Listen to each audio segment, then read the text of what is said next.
नारायण नारायण। प्रिय भक्तों, मेरे YouTube चैनल हिंदू भक्ति में आपका स्वागत है। आज मैं आपको राधा अष्टमी व्रत विधि बताने जा रहा हूं, जो इस प्रकार है।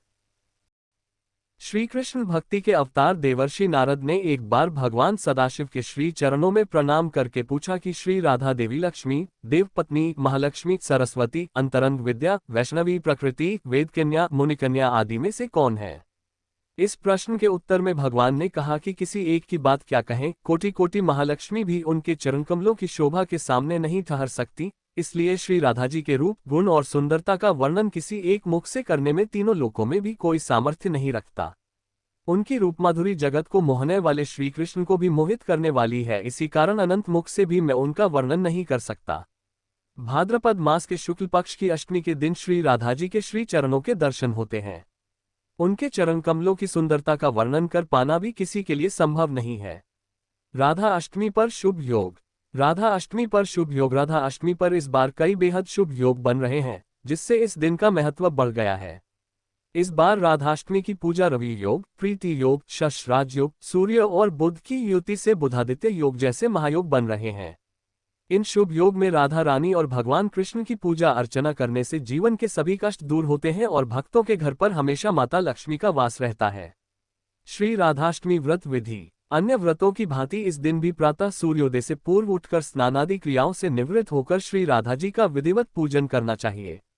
इस दिन श्री राधा कृष्ण मंदिर में ध्वजा, पुष्पमाला, वस्त्र, पताका, तोरणादि व विभिन्न प्रकार के मिष्ठान्नों एवं फलों से श्री राधा जी की स्तुति करनी चाहिए।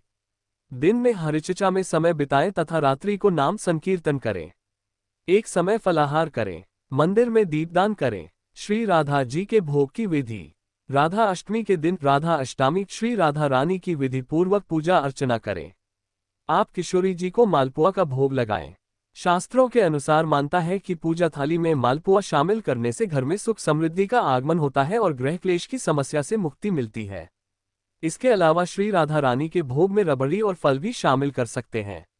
ऐसी मान्यता है कि इन चीजों का भोग लगाने से किशोरी जी प्रसन्न होती हैं और साधक की सभी मनोकामनाएं पूर्ण करती हैं।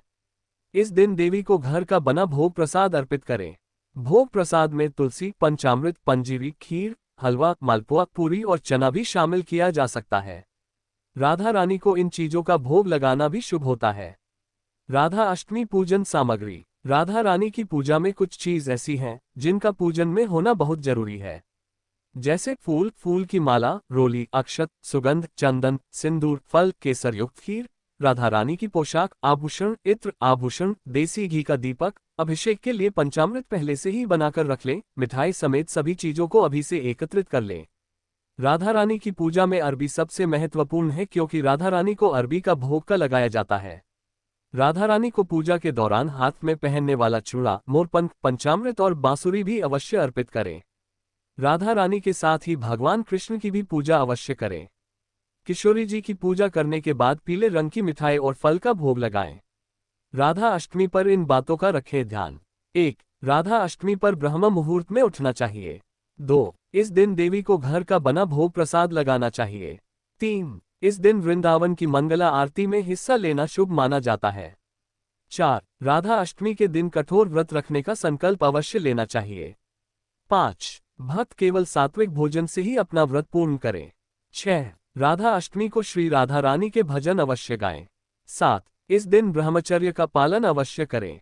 8. इस दिन किसी से भी किसी प्रकार का वाद विवाद और किसी के बारे में बुरा बोलने से बचें।